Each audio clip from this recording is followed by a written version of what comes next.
1971 সালে ইস্ট পাকিস্তানকে পাকিস্তান থেকে আলাদা করার নামে ভারত আসলে এসেছিল বাংলাদেশ দখল করার জন্য, মানে ইস্ট পাকিস্তান বা ভারতের যে আগে ইস্ট বেঙ্গল এটি দখল করার জন্য। কিন্তু আলটিমেটলি তখন আমেরিকার উপস্থিতি এবং পাকিস্তান ওই মুহূর্তে যদি 1971 সালে পাকিস্তান চলে যাওয়ার পরে ভারত যদি দখল করে নেয়, তাহলে পাকিস্তান অন্য ফ্রন্টে বা পাঞ্জাব ফ্রন্টে বা কাশ্মীর ফ্রন্টে অথবা অন্য ফ্রন্টে ভারতকে আক্রমণ করতে পারে। এই কারণে 1971 সালে ভারত এই সাহসটা পায় নাই, যে এই শেখ হাসিনার মাধ্যমে এই যে পর্যায়ে বাংলাদেশকে নিয়ে গিয়েছে, এটি আসলে ভারত দখলের দ্বার প্রান্তে। এবং আমি আপনাকে এর আগে যেগুলো বললাম, যে কাশ্মীর, জুনাগড়, হায়দ্রাবাদ, গোয়া, সিকিম, সকল জায়গায় কিন্তু তারা সামরিক বাহিনী ব্যবহার করেছে। ইভেন বাংলাদেশেও কিন্তু 1971 সালে সামরিক বাহিনী ব্যবহার করেছে, যদিও তারা বলে যে আমাদেরকে স্বাধীন করতে এসেছিল। আসলে তারা 1961 সালে গোয়াকে স্বাধীন করতে এসে গোয়াকে যেভাবে দখল করে নিয়েছিলেন, সেটি আসলে দখল করতে চেয়েছিল, বাট ভার্চুয়ালি 1971 হয় নাই, 1975 হয় নাই। এখন তারা থার্ড টাইম যে উদ্যোগটা নিয়েছে, আমার কাছে মনে হয় যে এটা দখলের দ্বার প্রান্তে চলে গেছে হাসিনা। আমাদের দেশ বিক্রি নাকি দেশ দখল হয়ে যাচ্ছে। কিন্তু আমি একজন বিশ্লেষক হিসেবে আমার কাছে যে বিচার বিবেচনা, তাতে আমার কাছে মনে হচ্ছে যে দেশ বিক্রি নয়, দেশ আসলে দখল হয়ে যাচ্ছে। কারণ এই আপনি যদি ভারতের ইতিহাস দেখেন, ভারতের ইতিহাস কিন্তু দখলের ইতিহাস।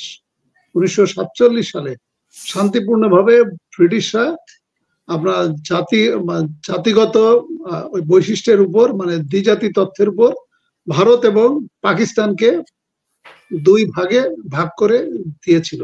সেখানে বলা হয়েছিল যে জাতি তত্ত্বের উপরে এই ভাগটা করা হয়েছিল। কিন্তু এই যে ভাগটা করা হয়েছিল 1947 সালে 14ই আগস্ট, যথাক্রমে 14ই আগস্ট এবং 15ই আগস্ট। 14ই আগস্ট পাকিস্তান স্বাধীনতা পেয়েছিল এবং 15ই আগস্ট ভারত স্বাধীনতা পেয়েছিল। কিন্তু এই যে ভাগটা হয়েছিল, ওই সময় ইন্ডিয়ান ন্যাশনাল কংগ্রেস এই ভাগটা কিন্তু তারা ভালোভাবে মেনে নিতে পারে নাই।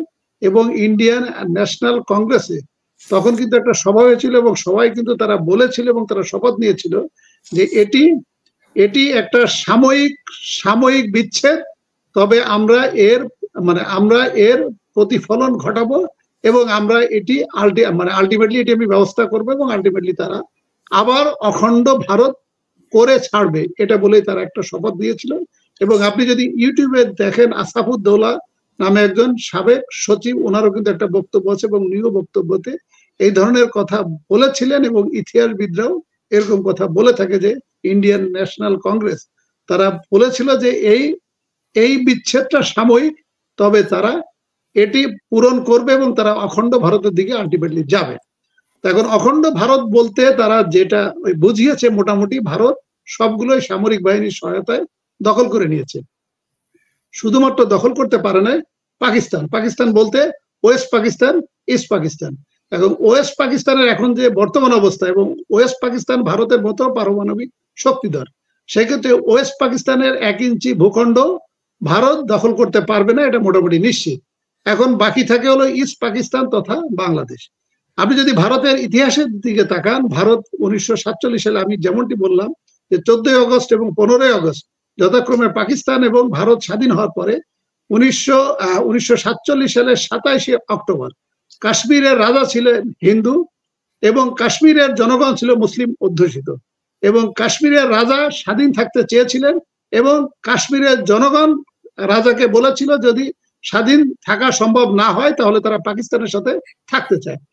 তখন ব্রিটিশদের পক্ষ থেকে বলা হয়েছিল এবং তখন গভর্নর জেনারেল, ওই যে ব্রিটিশ নিয়োগকৃত governor general Lord Mountbatten, উনি বলেছিলেন যে গণভোটের মাধ্যমে সিদ্ধান্ত হবে।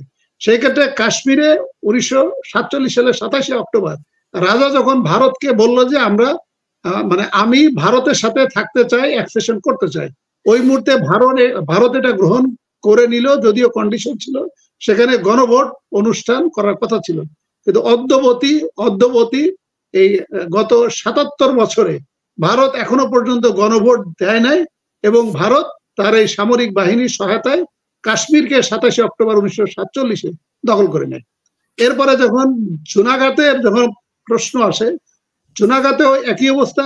জুনাগড়ের রাজা উনি পাকিস্তানকে লিখলেন, পাকিস্তানের প্রধানমন্ত্রীকে লিখলেন, পাকিস্তানের গভর্নর জেনারেলকে লিখলেন, মোহাম্মদ আলী জিন্নাহকে, যে আমি পাকিস্তানের সাথে থাকতে চাই।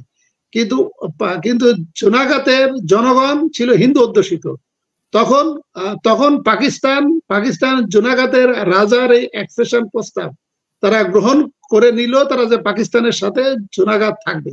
কিন্তু ওই মুহূর্তে গণভোট হয়েছিল এবং গণভোটে জুনাগতের জনগণ ভারতের সাথে থাকতে চেয়েছিল, এবং যেদিন গণভোটের রেজাল্টটা হলো সেই দিনই ভারত সৈন্যবাহিনী পাঠিয়ে জুনাগত দখল করে নিল। কাশ্মীরের রাজা চেয়েছে ভারতের সাথে, সেটি ভারত গ্রহণ করে নিয়েছে।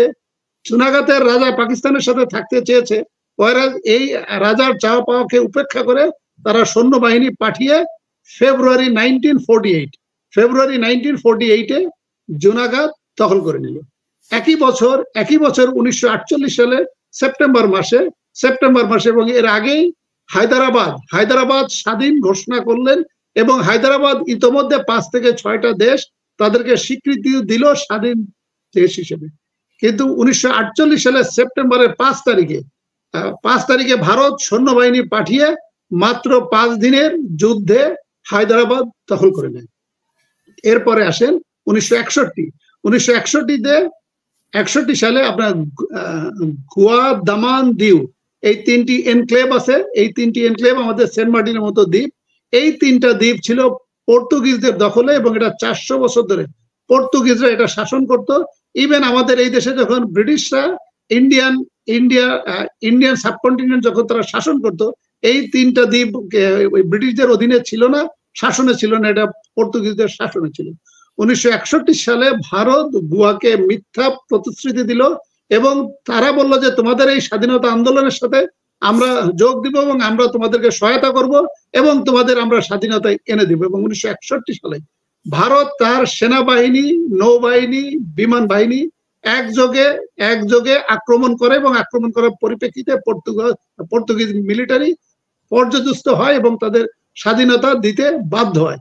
কিন্তু আলটিমেটলি গোয়া, দামান এবং দিউ তারা কিন্তু স্বাধীনতার স্বাদ পায় নাই। ভারত তাদেরকে মিথ্যা প্রতিশ্রুতি দিয়ে 1961 সালে গোয়া ভারতের অধিভুক্ত করে নেয়। এরপরে আসে 1971 সালে ইস্ট পাকিস্তান থেকে আলাদা করার নামে ভারত আসলে এসেছিল বাংলাদেশ দখল করার জন্য, মানে ইস্ট পাকিস্তান বা ভারতের যে আগে ইস্ট বেঙ্গল, এটি দখল করার জন্য। কিন্তু আলটিমেটলি তখন আমেরিকার উপস্থিতি এবং পাকিস্তান ওই মুহূর্তে যদি 1971 সালে পাকিস্তান চলে যাওয়ার পরে ভারত যদি দখল করে নেয়, তাহলে পাকিস্তান অন্য ফ্রন্টে বা পাঞ্জাব ফ্রন্টে বা কাশ্মীর ফ্রন্টে অথবা অন্য ফ্রন্টে ভারতকে আক্রমণ করতে পারে। এই কারণে 1971 সালে ভারত এই সাহসটা পায় নাই। এরপরে 1975 সালে কাশ্মীর, 1975 সালে কাশ্মীর বলছি, 1975 সালে সিকিমের যিনি রাজা ছিলেন এবং ওই সময় যিনি প্রধানমন্ত্রী লেন্দুব দর্জির মাধ্যমে পার্লামেন্টে আইন পাশের মাধ্যমে সিকিমকে 1975 সালে দখল করে নেয়।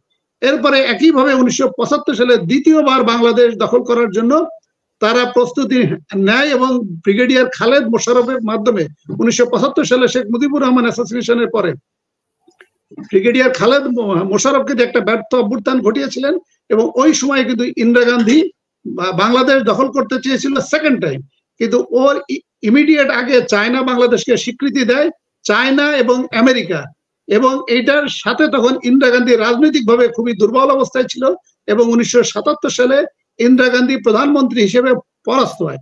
তখন ইন্দিরা গান্ধীর যারা উপদেষ্টা ছিল তাকে নিষেধ করে যে এই মুহূর্তে যদি আপনি বাংলাদেশ যদি দখল করেন, তাহলে আপনার চায়না, আমেরিকা, পাকিস্তান এবং আপনার রাজনৈতিক আভ্যন্তরীণ যে দুরবস্থা, আপনি এটা হ্যান্ডেল করতে পারবেন না।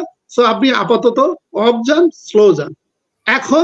এখন ভারত যেটা চাচ্ছে, এখন থার্ড অ্যাটেম্প হচ্ছে যে এই শেখ হাসিনার মাধ্যমে এই যে পর্যায়ে বাংলাদেশকে নিয়ে গিয়েছে, এটি আসলে ভারত দখলের দ্বার প্রান্তে। এবং আমি আপনাকে এর আগে যেগুলো বললাম, যে কাশ্মীর, জুনাগত, হায়দ্রাবাদ, গোয়া, সিকিম, সকল জায়গায় কিন্তু তারা সামরিক বাহিনী ব্যবহার করেছে। ইভেন বাংলাদেশেও কিন্তু 1971 সালে সামরিক বাহিনী ব্যবহার করেছে, যদিও তারা বলে যে আমাদেরকে স্বাধীন করতে এসেছিল, আসলে তারা 1961 সালে গোয়াকে স্বাধীন করতে এসে গোয়াকে যেভাবে দখল করে নিয়েছিলেন সেটি আসলে দখল করতে চেয়েছিল, বাট ভার্চুয়ালি 1971 হয় নাই, 1975 হয় নাই।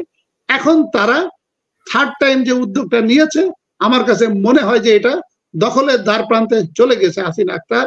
আপনার মাধ্যমে আমি একটু জনগণকে আরেকটু অবহিত করি, আমাদের পরিস্থিতি কিন্তু সিকিমের পুনরাবৃত্তি হতে পারে। আপনার এখানে টকশোতে ঢোকার আগে আমি সিকিম নিয়ে আরেকটু স্টাডি করছিলাম, ওখানে আমি দেখলাম সিকিমে একইভাবে 1950 সালে সিকিমকে প্রোটেক্টরেট স্টেট করা হয় ইন্ডিয়া। তার মানে সিকিমকে বলা হয় যে তুমি স্বাধীন না, তোমাকে স্বায়ত্ত শাসন দেওয়া হলো, কিন্তু তোমার ডিফেন্স, তোমার ওই যে ডিফেন্স এবং পররাষ্ট্র এবং এক্সটার্নাল অ্যাফেয়ার্স এটা ভারত ঠিক করে দিবে, এবং ভারতের কন্ট্রোল এবং ভারতের ইশারা বা ভারত যে প্রপোজাল দিবে সেই অনুসারে চলতে হবে। 1950 সালে এই যে আমার এখন এই গত 15 বছর বা 17 বছর বাংলাদেশ যেভাবে চলছে, এটি কিন্তু সিকিমের 1950 সাল থেকে যেভাবে প্রোটেক্টরেট স্টেট করা হয়েছিল, বাংলাদেশ কিন্তু ভার্চুয়ালি ওইভাবে প্রোটেক্টরেট স্টেট হয়েছে। এবং 1950 থেকে 1975 এই 25 বছর ধীরে ধীরে ধীরে তারপরে সত্যি সিকিমের যিনি প্রধানমন্ত্রী লেনদুপ দর্জি, ওনার মাধ্যমে পার্লামেন্টে আইন পাশ করে সিকিমকে ভারতের 22তম রাজ্য হিসেবে একীভূত করা হয়। তা আমার কাছে যেটা মনে হচ্ছে, বাংলাদেশকেও গত 17 বছরে বাংলাদেশকে একটা প্রোটেক্টরেট স্টেট বানিয়ে ফেলেছে। এবং আমার ধারণা যে এইভাবে যদি কন্টিনিউ করে আগামী 5-7 বছরের ভিতরে ঠিকই আপনার বাংলাদেশকে ভারত সৈন্যবাহিনী পাঠিয়ে অথবা অন্য যে কোনো ফর্মে আক্ষরিক অর্থে ফিজিক্যালি দখল করে নিবে অথবা নিতে পারে। এখন আপনি হয়তো আমাকে পাল্টা প্রশ্ন করতে পারেন, অথবা আপনার দর্শক শ্রোতাদের মাথায় হয়তো প্রশ্ন আসতে পারে যে ভারত অন্যদেরকে দখল করেছে, বাংলাদেশকে দখল করবে না। কারণ এর আগের একটা টক শোতে আমি গিয়েছিলাম, তখন একজন আওয়ামী প্রতিনিধি আমাকে বলেছিল যে সিকিমকে দখল করা হয়েছে ভারতের সিকিউরিটি পারপাজে, কারণ আমাদের পঞ্চগড় থেকে নেপালের দূরত্ব হলো মাত্র 12 কিলোমিটার। তার মানে এই 12 কিলোমিটার যে চিকেন নেক, এটা যদি চায়নায় এসে যদি সিকিমের ভিতর দিয়ে চায়নায় এসে যদি 1 ব্যাটালিয়ন বা 2 ব্যাটালিয়ন সৈন্যবাহিনী পাঠিয়ে এটা যদি কাট আপ করে দিতে পারতো, তাহলে ভারতের যে 7 সিস্টার বা ভারতের পূর্বাঞ্চলের যে রাজ্যগুলো, এটি কিন্তু আরো 50 বছর আগে স্বাধীন হয়ে যেত। এই কারণে তারা তাদের প্রোটেকশনের জন্য, সার্বভৌমত্বের জন্য সিকিমকে তারা দখল করে নিয়েছে। এখন আমাদের যে সমস্ত জনগণ, আমাদের যে সমস্ত লোকজন, আমাদের যে সমস্ত রাজনৈতিক নেতৃবৃন্দ বলার চেষ্টা করে যে বাংলাদেশকে ভারত দখল করবে না, বাংলাদেশকে একটা স্যাটেলাইট স্টেট হিসেবে বাংলাদেশকে ব্যবহার করবে, এটি আসলে রাজনৈতিক নেতৃবৃন্দ যারা ক্ষমতায় আসতে চায় অথবা ক্ষমতায় থাকতে চায়, তারা আসলে এই ধরনের বক্তব্য বলে অথবা এই ধরনের স্বপ্ন থাকে। কারণ আলটিমেটলি সিকিমের যে স্ট্র্যাটেজিক পয়েন্ট ভারতের কাছে ছিল গুরুত্বপূর্ণ, বাংলাদেশও ভারতের কাছে স্ট্র্যাটেজিক পয়েন্টে গুরুত্বপূর্ণ। বাংলাদেশকে যদি দখল করে নিতে পারে ফিজিক্যালি, তাহলে ভারতের 7টা রাজ্যের যে স্বাধীনতার যে আন্দোলন, এটি স্তীমিত হয়ে যাবে। এবং এই কারণে ভারতের স্বাধীনতার সার্বভৌমত্বের কারণে বাংলাদেশকে ভারতের বড্ড প্রয়োজন। কিন্তু এটি আমাদের জনগণ হয়তো বুঝতে পারছে, কিন্তু আমাদের রাজনৈতিক নেতৃত্ব যারা ক্ষমতায় আছে, যারা ক্ষমতায় যেতে চায়, তারা আসলে স্বপ্নে দেখছে যে ভারত বাংলাদেশকে দখল করবে না, ভারত বাংলাদেশকে স্যাটেলাইট হিসেবে ব্যবহার করবে, স্যাটেলাইট স্টেট হিসেবে ব্যবহার করবে। শেখ হাসিনাকে যদি এখন ক্ষমতায় না রাখে, শেখ হাসিনাকে পরিবর্তন করে হয়তো আরেকটা দলকে ক্ষমতায় আনবে অথবা আরেকটা দলকে ক্ষমতায় আনবে। এইটি হলো আমাদের রাজনৈতিক নেতৃত্ব, এই স্বপ্নের ভিতর আছে। কিন্তু এই রাজনৈতিক নেতৃত্ব এই ক্ষমতার দোলাচলে এবং ক্ষমতার এই স্বপ্ন বিবরে হাসিনা আক্তার, আপনি একদিন ঘুম থেকে উঠে দেখবো যে আমার ভূখণ্ড ভারতের মানচিত্রে চলে গিয়েছে।